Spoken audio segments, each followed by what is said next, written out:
Ei pessoal, tudo bem? Hoje nós vamos falar de Les Paul. Então o que acontece com a Les Paul? Quer dizer, vamos falar antes um pouquinho do resumo dos outros vídeos. Nos outros vídeos nós falamos da Telecaster, né, e das aplicações da Telecaster. As aplicações mais comuns, lógico, como eu sempre falo, a guitarra é sua, você faz o que você quiser com a guitarra.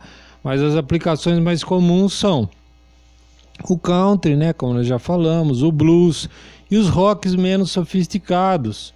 Não por isso melhores ou piores do que outros rocks, mas os rocks sem muita sofisticação, como Rolling Stones, The Clash e coisas assim. A Stratocaster do segundo vídeo, como a gente fala, as aplicações mais comuns delas são semelhantes às da Tele, né? Mas ampliou um pouco, música pop, os rocks mais sofisticados, exemplo de Pink Floyd, que usam vários efeitos, que é uma guitarra que, original como ela vem de fábrica, ela aceita melhor os efeitos, né? E hoje nós vamos falar da Les Paul. O que acontece, essa não é Les Paul, então até quero agradecer ao meu amigo Gilles que emprestou a Les Paul para mim. A Les Paul, o que acontece com a Les Paul? Quando o Léo Fender começou a fazer as guitarras de corpo sólido, né, a Gibson se sentiu um pouco acuada e achou melhor chamar alguém para fazer as guitarras também de corpo sólido, porque até então elas tinham as guitarras acústicas e as semiacústicas, que eram guitarras caras, coladas, em manutenção, uma manutenção cara. Manutenção não, perdão, que demandam a mão de obra cara. E aí eles acharam melhor, eles estavam perdendo mercado para a Fender, acharam melhor fazer também uma guitarra de corpo sólido. Então eles chamaram na época o Lester William Pulfus, né, conhecido como Les Paul, que era um músico da época. Vamos falar assim, comparando com o músico de hoje, ele era o Yngwie Malmsteen dos anos 50, né, o Van Halen dos anos 50, vamos dizer assim. E chamaram o Les Paul, falaram: você vai ser o nosso garoto propaganda, que nós vamos fazer uma guitarra maciça. E assim saiu esse desenho da Les Paul, um desenho mais parecido com o modelo de violino, tem a escala um pouco mais curta que as Fender, e com aquela qualidade Gibson, já um mogno, uma madeira legal, um acabamento legal, tem esse friso do lado do corpo que a gente chama de bind, né? Tarraxas 3 de cada lado. Começou com captador single também P90 e depois veio a grande inovação das guitarras Les Paul, que foram os captadores PAF, humbuckers. Isso quer dizer o quê? São captadores que, diferente dos Fender da época, eles eram captadores que tinham duas bobinas. E qual é a vantagem disso aqui em relação à parte elétrica da Fender, aos captadores da Fender? A vantagem dessa captação dupla é que, sendo de duas bobinas colocadas uma ao contrário da outra, elas cancelam o ruído dos 60 Hz. Então o que acontece? São guitarras que não têm muito ruído, ou quase nada, ou diria muito menos ruído do que uma Strato, do que uma Tele.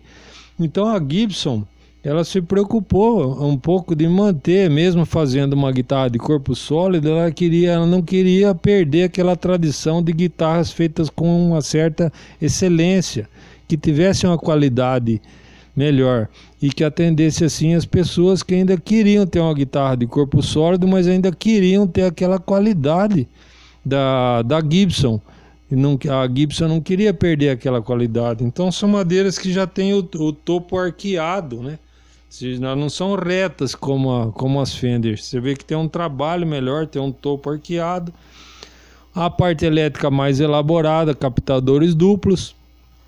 Diminuiu muito os chiados indesejáveis e os roncos, e ela aceita muito bem pedais e pedaleiras e distorções mais pesadas. Por isso que caiu muito no gosto do hard rock, né? Dos rocks mais clássicos e tal. Por isso que eu até comecei tocando aquela introdução conhecida dos Dire Straits, que usa esse timbre da Les Paul, né? Que a Les Paul propicia, né? Esse timbre mais saturado um pouco. Eu vou dar aqui também um outro exemplo, né, de um outro timbre, por exemplo, o Free, né, Paul Kossoff, que era o guitarrista do Free, também usava muito bem a Les Paul ligada num plexi. e fez uns riffs bem bacanas, por exemplo, aquela música do Free. Vamos ver aqui.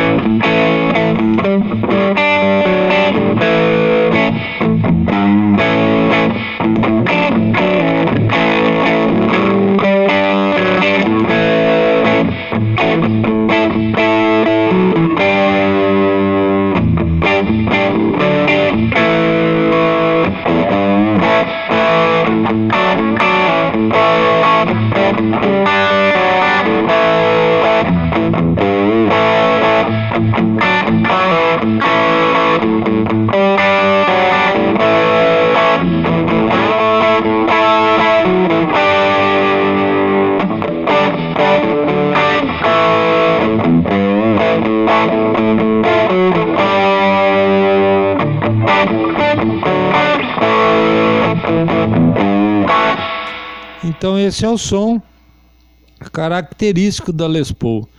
E a Les Paul, ela caiu no gosto do pessoal do hard rock por ela se dar muito bem com os Marshalls, né? Então uma Les Paul ligada no Marshall, Marshall JCM, um Marshall Plex, que seja, ela propicia esse timbre do hard rock. Então ela é muito utilizada no hard rock, como o mais moderno, vamos chamar assim, o Guns N' Roses, os mais antigos a gente tem Free, e tantos outros, né? Então seria assim, a onda mais do hard rock. E a gente tem um pessoal também que fazia Gary Moore. É difícil você achar um bluseiro tocando com Les Paul, mas a gente tem Gary Moore, né? Gary Moore também tinha alguma coisa assim.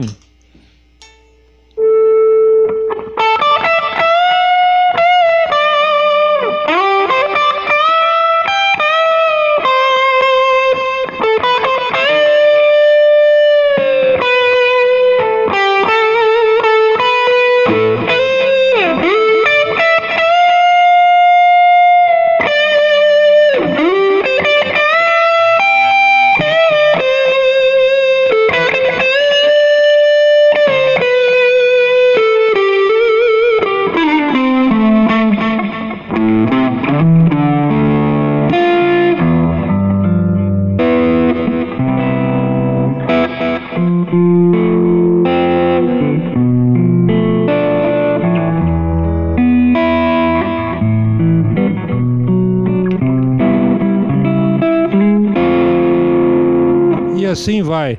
Então esse som mais encorpado é o característico da Les Paul.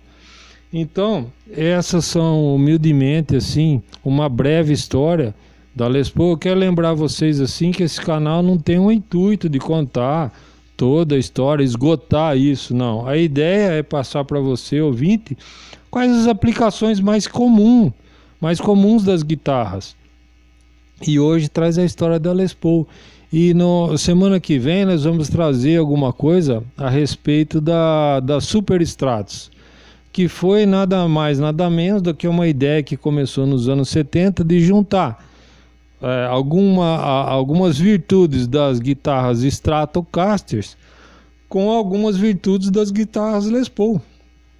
Que o mais comum era uma pessoa pegar, por exemplo, uma Stratocaster, alguma coisa assim, e colocar os captadores da Les Paul, onde começou a surgir uma nova sonoridade, muito bem representada por Van Halen, por exemplo, né, que foi um dos pioneiros, salvo o engano, mas eu acho que entendo que Van Halen foi um dos pioneiros a fazer isso, pegar uma Strato e colocar a parte elétrica, pelo menos um captador da ponte de Les Paul, para conseguir esse som mais vigoroso de distorção, né, usando os Marshalls Plex na época que eles usavam, né? Com algumas variações ali de tensão que ele conseguia tocar num volume legal e fazer o Marshall distorcer, dá uma sonoridade bem bacana. Mas esse é assunto para o próximo vídeo. Então sempre lembrando para vocês aqui, a ideia aqui é a aplicação mais comum da Les Paul, né? Esse é um modelo indicado para quem curte slash, hard rocks em geral, né? Free, até Queen, se você não tiver uma guitarra característica do Brian May, ela cai muito bem naquela sonoridade do Queen. Led Zeppelin, né? É o guitarrista emblemático, né? Jimmy Page, Led Zeppelin, Aerosmith, né? Então, se aquele hard rock do Aerosmith com Les Paul clássico, né? Led Zeppelin também usa Les Paul, The Who, né? Então, se você tem esse tipo de sonoridade em mente, a guitarra mais indicada para você é a Les Paul. Então eu quero agradecer aqui novamente. Deus ilumine a todos.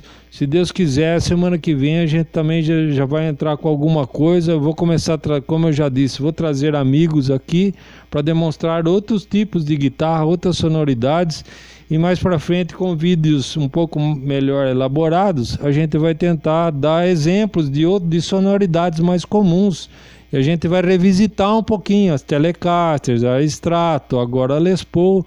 E futuramente nós vamos estender para pedais e amplificadores. Muito obrigado, até a próxima. Valeu!